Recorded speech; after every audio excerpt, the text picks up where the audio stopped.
Assalamualaikum. Di video tutorial kali ini saya akan bahas tentang Object Snap, yaitu fasilitas yang ada di aplikasi NanoCAD. Jadi Object Snap ini berfungsi sebagai alat bantu kita di dalam bekerja nantinya. Nah, Object Snap itu ada di sini. Jadi ini kalau kita aktifkan, maka ini teman-teman bisa klik kanan. Ini yang aktif ini, maka saat kita bekerja, saat perintah atau fitur OSNAP ini kita aktifkan, maka dia akan membaca atau memfungsikan perintah Object Snap yang telah diaktifkan di sini. Atau kalau saya cenderung ini saya matikan. Jadi OSNAP ini saya matikan.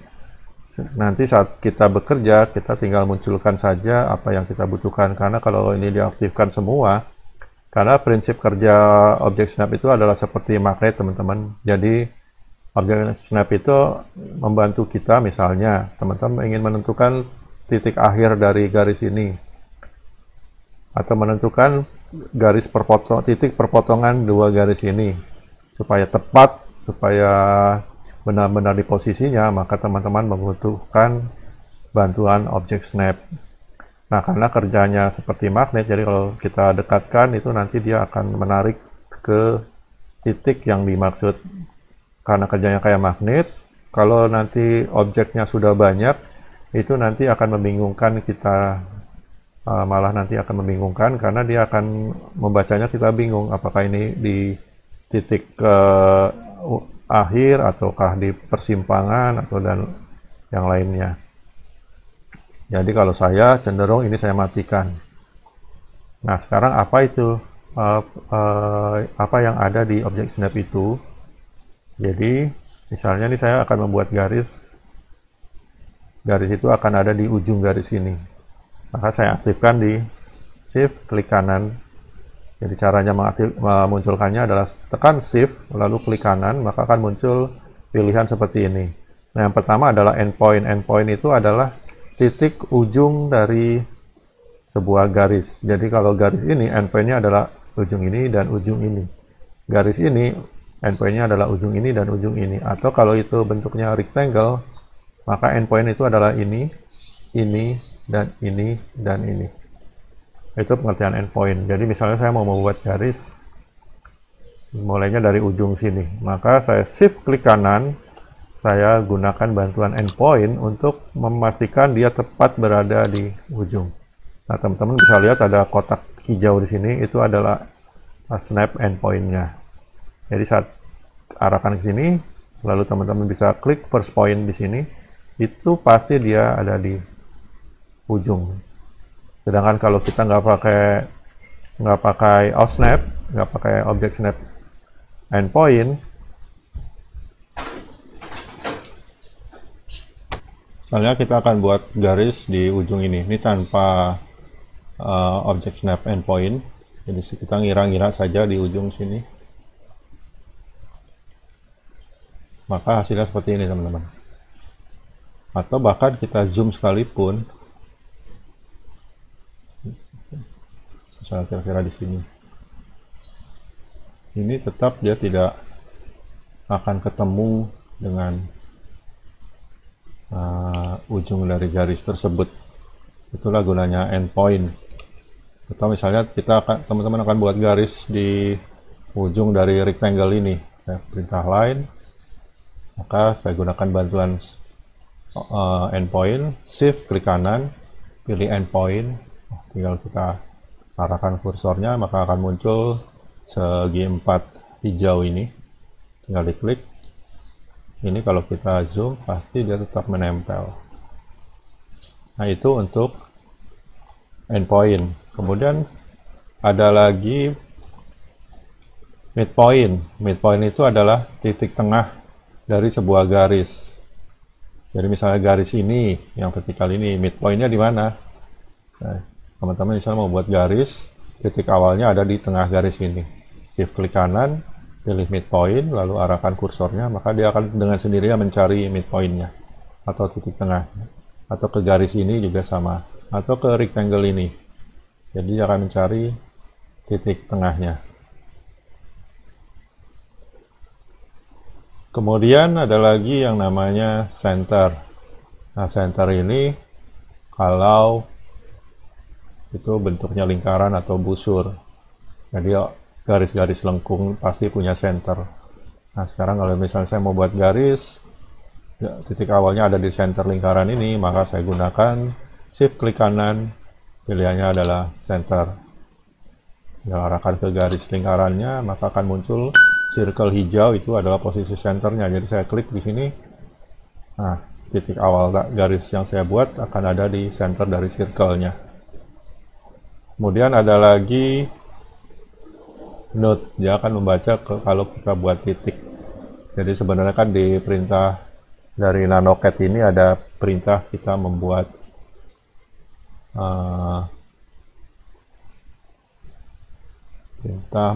titik point di sini.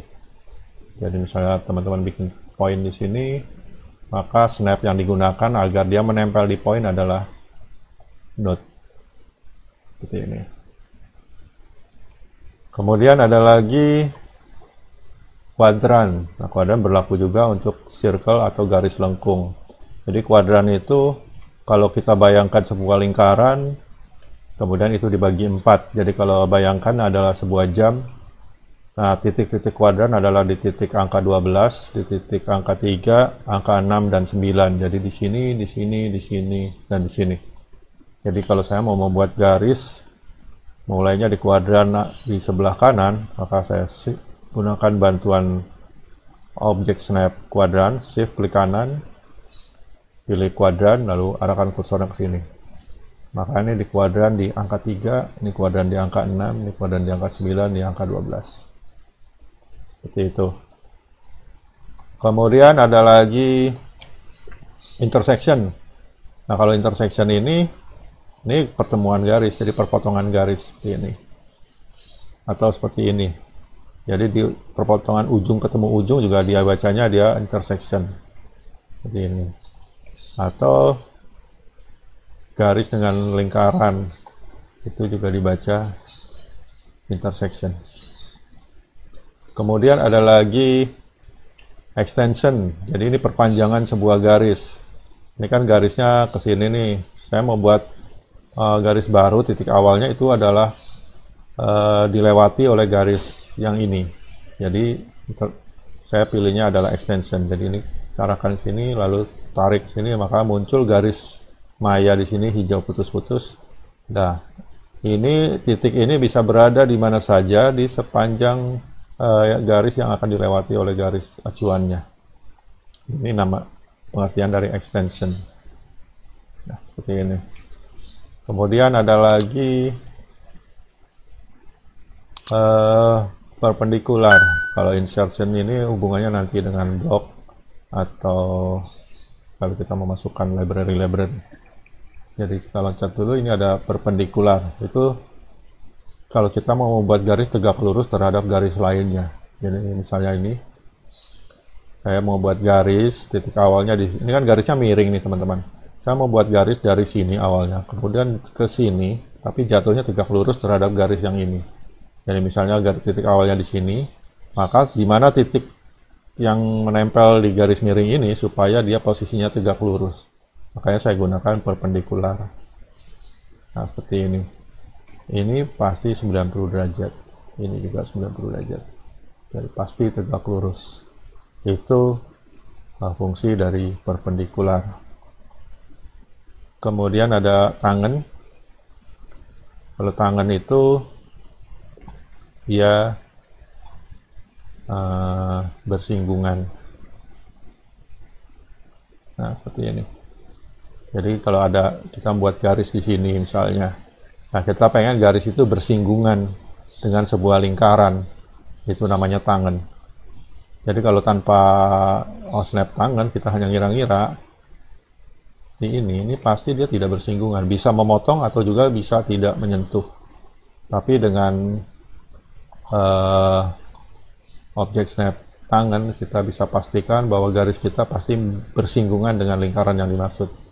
Jadi misalnya saya buat garis awalnya di sini dan saya pengen garis ini bersinggungan dengan circle ini, Nah, titik singgungnya di mana kita dibantu oleh yang namanya perintah tangan sini.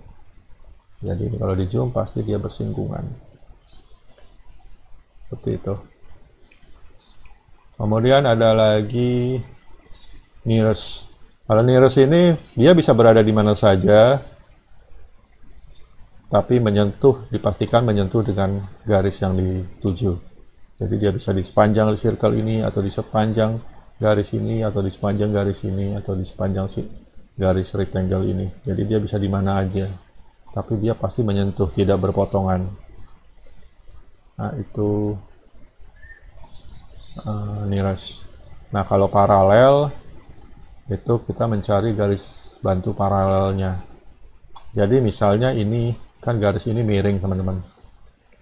Saya mau buat garis lain di sini, mulainya dari sini, kan kemiringannya paralel dengan kemiringan dia. Jadi kita nggak perlu tahu ini kemiringannya berapa derajat, cukup kita gunakan OSNAP paralel. Jadi caranya kita kan harus menentukan titik kedua nih.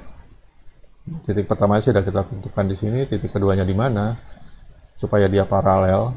Nah, tinggal teman-teman shift klik kanan, pilih paralel, lalu arahkan kursor ke garis yang jadi acuannya, lalu arahkan lagi kita kira-kira paralelnya di mana, sampai dia muncul garis hijau ini. Maka kita tinggal tentukan garisnya sepanjang berapa, misalnya segini. Nah, ini dipastikan ini paralel dengan garis ini, jadi dia tidak akan bertemu di suatu titik. Nah, demikian penjelasan untuk objek snap di NanoCAD. Semoga bermanfaat. Terima kasih. Assalamualaikum. Terima kasih telah menyaksikan video ini. Bila teman-teman ingin mempelajari SketchUp, layout SketchUp maupun AutoCAD lebih dalam lagi, teman-teman bisa mengikuti program kursus kami, baik melalui offline maupun online. Silahkan klik info link yang ada di deskripsi.